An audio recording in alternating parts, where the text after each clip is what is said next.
ही होता है जब ये आता है और देखता है कि इसकी पत्नी की तरह तरह की आवाज़ आ रही है, तो ये सुन कर के बहुत ज़्यादा हैरान हो जाता है और कमरे में से अपनी पत्नी को और अपने बेटे को उस हालत में आता हुआ देखता है। उसके पैरों तले ज़मीन खिसक जाती है। अब पति जो है वो अपनी पत्नी से सवाल करता है कि उसके जाने के बाद उसकी पत्नी ने आखिर अपने बेटे के साथ ये सब क्यों किया। तो पत्नी का क्या जवाब होता है। राधे राधे, नमस्कार, सत श्री अकाल। आप सब लोगों का मेरे यूट्यूब चैनल पे बहुत ज़्यादा हार्दिक अभिनंदन है। आप सब लोग कैसे हो दोस्तों। उम्मीद करती हूँ आप सब लोग बहुत ही अच्छे से होंगे। आज की कहानी बहुत ही मज़ेदार होने वाली है, तो उम्मीद करती हूँ कि आप पूरी कहानी सुनोगे, तभी आपको पता चलेगा कि आखिर क्या हुआ। दोस्तों, ये कहानी जो है वो गुजरात की है। वहाँ पे एक परिवार रहता है। परिवार में माता पिता रहते हैं और उनका एक बेटा है। बेटा जो है वो 12वीं क्लास में पढ़ रहा होता है और बेटे की जो बुआ होती है वो रहती है, लेकिन जो बुआ होती है वो विकलांग होती है। अब क्या होता है दोस्तों कि जब ये बेटा 11वीं क्लास में था तो इसके पिता सोचा करते थे कि क्यों ना अपने बेटे को मैं इंग्लिश मीडियम में पढ़ाऊँ। तो पिता जो है वो उसे इंग्लिश मीडियम में डाल देते हैं, लेकिन वहाँ पे दोस्तों फीस इतनी ज़्यादा होती है कि अब पिता को बहुत ज़्यादा टेंशन होने लगती है कि बेटे की फ़ीस कहाँ से पूरा करेंगे, क्योंकि अब उसकी एक महीने की फ़ीस जो है वो 3,000 हो गई है। तो अब पिता क्या करते हैं कि वो सोचते हैं कि बेटे की पढ़ाई के लिए कुछ काम करने के लिए कहीं जाना पड़ेगा। तो पिता जो है वो बेटे की पढ़ाई करने के लिए दिल्ली के शहर में कंपनी में काम करने के लिए आ जाते हैं। अब क्या होता है कि जब ये वो अपनी दिल्ली में चले जाते हैं तो पीछे जो है वो उसकी पत्नी रह जाती है। अब ये दिल्ली में काम करने के लिए लग जाते हैं, लेकिन वहाँ पे एक महिला होती है। महिला का नाम पिंकी होता है। तो जो उसका पति होता है जिसका नाम मुकेश होता है, मुकेश के पिंकी के साथ जो है वो बातचीत होने लग जाती है। अब दोस्तों इन दोनों की बातचीत बहुत ज़्यादा आगे बढ़ जाती है और एक दूसरे को पसंद करने लगते हैं और इनके बीच में प्यार मोहब्बत चलने लग जाती है। अब ये जो मुकेश होता है ये अपने घर में ना किसी को फ़ोन करता है ना घर में वापिस जाता है। अब मुकेश को आए हुए काफ़ी टाइम हो गया है, लेकिन वो ना अपने घर में किसी को फ़ोन करता है ना कोई खबर भेजता है। वहाँ पे उसकी पत्नी जो है वो घर पे इंतज़ार कर रही होती है, लेकिन अब पत्नी सोचती है कि पति को गए हुए काफ़ी साल हो गए, पति का कोई भी पता नहीं है, तो क्यों ना वो अपने घर में ही एक दुकान कर दें जिससे पैसा भी आता रहेगा और उसका टाइम भी पास होता रहेगा। तो वो क्या करती है कि अपने ही घर में छोटी मोटी चीज़ें जो होती हैं डेली यूज़ की उनको रख देती हैं।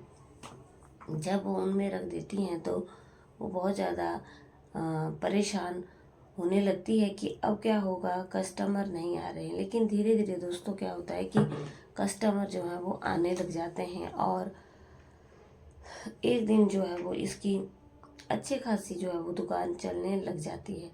अब उसकी दुकान इतनी अच्छी चलने लग जाती है कि दोस्तों क्या होता है, लोग बहुत ज़्यादा उससे सामान लेते हैं और उसकी बहुत ज़्यादा बिक्री भी होने लगती है। अब दोस्तों क्या होता है कि अब ये बैठे बैठे वहाँ पे मोबाइल देख रही होती है। मोबाइल में कुछ उल्टी सीधी चीज़ें देखती है और ये क्या करती है कि जब इसका लड़का आता है घर पे तो अपने लड़के के दूध के गिलास में ये उन 2 गोली डाल देती है और जब वो लड़का उस दूध को गिलास को रात को पीता है तो वो अपने कंट्रोल में नहीं रहता है और अपनी माँ के पास जो है वो ऐसी हरकतें करने लग जाता है जो कि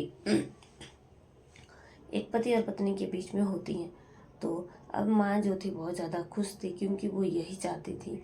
अब जब ये बेटा इन सारी चीज़ों को करने लगता है तो माँ को बहुत ज़्यादा ही अच्छा लगने लगता है और माँ जो है वो उसको मना नहीं करती है। लेकिन जब सुबह होती है, जब उस गोली का असर ख़त्म हो जाता है तो बेटे को काफ़ी शर्मिंदगी महसूस होती है और वो देखता है कि ये अपनी माँ के पास ही बिना कपड़ों के सोया हुआ है और माँ भी। लेकिन वो माँ को कुछ भी नहीं कहता है और वो चुपचाप करके अपने स्कूल चला जाता है। अब जब वो स्कूल से आता है तो सब कुछ नॉर्मल था। अब माँ फिर रात को वैसा ही करती है, फिर उसके दूध में जो है वो 2 गोली डाल देती है और उसे कहती है कि ये दूध तुम पी लो। अब बेटा जब इस दूध को पीता है तो बहुत ज़्यादा आउट ऑफ कंट्रोल हो जाता है।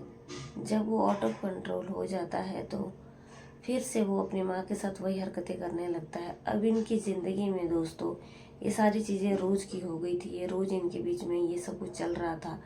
अब उधर वो जो उसकी पति की जो बहन होती है जो कि विकलांग होती है, वो उसको वो कहती है कि भाभी तुम कुछ भी अच्छा नहीं कर रही हो, जो कुछ कर रही हो बहुत गलत कर रही हो। लेकिन उसकी भाभी का कहना होता है कि तुम्हारे भैया को गए हुए इतने साल हो गए हैं, वो वापस नहीं आए हैं, तो मुझे अब किसी का डर नहीं है। अब लेकिन जो बहन होती है उसकी जो नंद होती है वो कहती है कि मैं अपने भाई से ये सब बता दूंगी। लेकिन दोस्तों अब ये सब कुछ उनकी लाइफ में वैसे ही चल रहा था, उसका अच्छा खासा टाइम पास हो रहा था। अब एक दिन अचानक पति आ जाता है। पति आता है तो कमरे में अपनी पत्नी की तरह तरह की आवाज़ें सुनता है और उसके पैरों तले ज़मीन खिसक जाती है कि इसकी पत्नी जो है होने लगता है कि इसकी पत्नी अंदर क्या कर रही होगी। अब जब पति अंदर जाता है तो 4 थप्पड़ जाकर के अपनी पत्नी को मारता है और 4 ही अपने बेटे को मारता है। जब वो अपनी पत्नी से इन सवालों को पूछता है तो पत्नी कुछ जवाब नहीं दे पाती है और वो पुलिस को बुला लेता है। अब जब पति पुलिस को बुला लेता है तो पुलिस जो है वो जब इन बातों को सुनती है तो पुलिस के पैरों तले ज़मीन खिसक जाती है। और अब वो अपने पति से जो है वो सीधा सवाल करती है कि तुम इतने साल बाहर रहे तो मैं अपना टाइम पास कर रही थी, लेकिन उसने अपने बेटे के साथ बहुत ज़्यादा गलत किया। अब क्या होता है दोस्तों, पति जो है उसको वहीं पे तलाक दे देता है और पुलिस जो है वो उसे गंभीर धाराओं में अरेस्ट कर लेती है और बेटे को भी जो है वो पुलिस बाल सुधार गृह में जो है वो ले जाती है। और उधर पति जो है वो फिर से वापस दिल्ली चला जाता है और जहाँ पे उसका प्रेम प्रसंग पिंकी के साथ चल रहा था वहीं उसी के साथ शादी कर लेता है और वही दिल्ली में ही जाकर के सेटल हो जाता है। दोस्तों इस कहानी में जो कुछ भी हुआ बहुत गलत हुआ। जो माँ जो है वो माँ से पवित्र रिश्ता कोई इस दुनिया में है ही नहीं, लेकिन माँ ने जो है वो जानबूझ करके अपने बेटे को जो है नशे की गोलियां खिलाना शुरू कर दी और जिससे जो है वो लड़का अपने आउट ऑफ कंट्रोल हो जाता था। माँ ने जो कुछ भी किया बहुत गलत किया। इस कहानी से हमें यही सीख मिलती है कि कभी भी अपने शारीरिक इच्छाओं की पूर्ति के लिए जो है वो कभी भी गलत कदम नहीं उठाना चाहिए, क्योंकि गलत कदम का गलत नतीजा होता है। उनका बस सब साया घर जो वो बिगड़ गया, उधर उसका पति चला गया और वहाँ वो जेल में चली गई और बेटा भी जेल में चला गया।